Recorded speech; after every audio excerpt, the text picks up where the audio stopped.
Hi, it's Laura Griffith Garland at the Charleston Holistic Center. And today's trio is the 8 of Fire, the Maiden, and the 3 of Fire. So today we're going to talk about transmutation. I'm going to start with a couple of questions. What is the change you are seeking?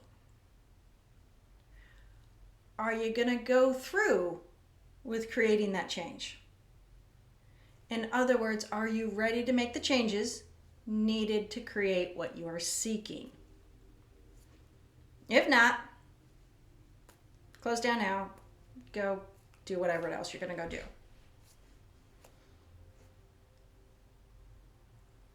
Now that we've established you are ready to change, let's dive in. Transmutation is this changing of one thing into something else. So this is going to require delving into your subconscious and looking around for beliefs that are not conducive to you moving forward. Let's consider what is keeping you stationary. What do you always tell yourself about why you can't make that shift that you want to? What phrasing do you use? What is it you tell yourself about not being able to do something? Just settle for a minute and think about that. If it's not that, then is it that you suddenly get an injury? Your back hurts. Your neck gets a crick.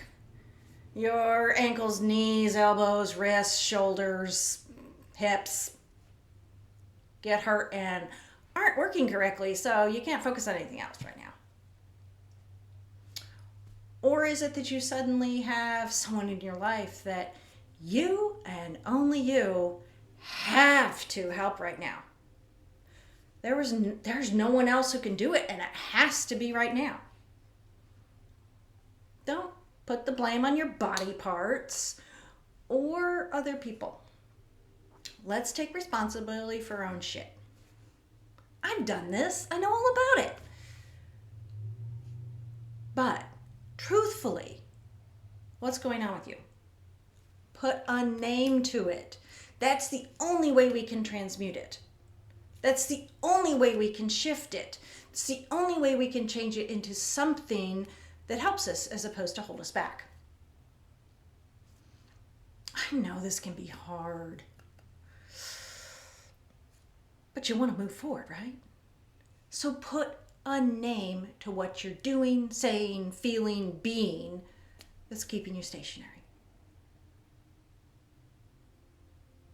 Now that you know what you're up against within your own mind and body, now that you know when it rears its head that it's really just you resisting your change, now that you have this, you can shift it, you can transmute it. And here's the process to start that. When it occurs, you acknowledge it. Oh, I'm doing that thing I do. And here's how the transmutation begins. You thank it for keeping you safe, because that's what the resisting change is about. It's trying to keep you safe. So thank it. That begins to transmute it into something that when it comes up, you're like, oh, I'm resisting. Okay, time to move. Okay? The thanking is really important. And then let it give you the push to move forward. That's your next step. As always, if you want some help figuring out what's keeping you stationary and what you're resisting and how to transmute it, please contact me. This is what I do. Also, if this intrigued you, confused you, or you just want to know what the heck I'll say next, please subscribe and please tell your friends. And hey, like the video. Please. Thank you and namaste.